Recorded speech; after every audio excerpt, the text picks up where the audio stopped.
প্রকৃত অর্থে ক্যাশলেস নগদ নয় ই ওয়ালেটে চাই মুক্তিপণ। ঘটনাস্থল উত্তরপ্রদেশের মথুরা। ডিজিটাল ইন্ডিয়া শব্দ রাতারাতি বাস্তব হবে কিনা তা নিয়ে হাজারো বিতর্ক থাকলেও উত্তরপ্রদেশের মথুরায় একদল অপহরণকারীর মনের মধ্যে যে তা গেঁথে গিয়েছে তা নিয়ে কোনো সন্দেহ নেই।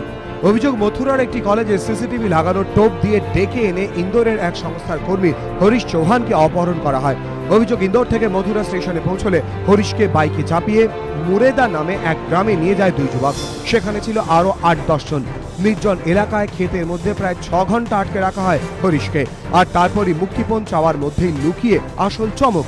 আর ৫টা অপহরণের মতো এক্ষেত্রে ফোন করে কোনো জায়গায় ব্যাগ ভর্তি টাকা রেখে দেওয়ার নির্দেশ দেয়নি অপহরণকারীরা। তারা সম্পূর্ণ ক্যাশলেস অর্থনীতিতে বিশ্বাসী। অপহৃতের দাবি, তার সামনেই ফোন করে কোম্পানির কাছে চাওয়া হয় ৩০,০০০ টাকা। কর্মীকে বাঁচাতে ৩০,০০০ টাকা ই ওয়ালেটের মাধ্যমে দিয়েও দেয় সংস্থা।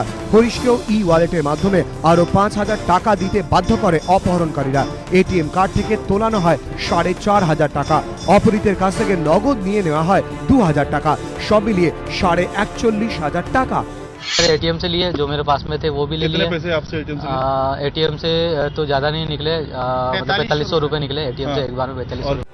নগদীর অপহরণ সফলভাবে সম্পূর্ণ করার পর হরিশকে ছেড়ে দেয় অপহরণকারীরা। यहाँ से भी सूचना, यहाँ पे भी सूचना देने पर पुलिस ने वहाँ की स्थानीय पुलिस और स्थानीय टीम से संपर्क किया था और उस व्यक्ति को तत्काल वहाँ से मुक्त कराया गया। অনেকে কটাক্ষে সুরে বলছেন দেশ ক্যাশলেস হবে কিনা জানা নেই, কিন্তু অপহরণকারীরা যে বিষয়টিকে নিয়ে বেশ সিরিয়াস হয়ে পড়েছে তা নিয়ে কোনো সন্দেহ নেই। এবিপি আনন্দ।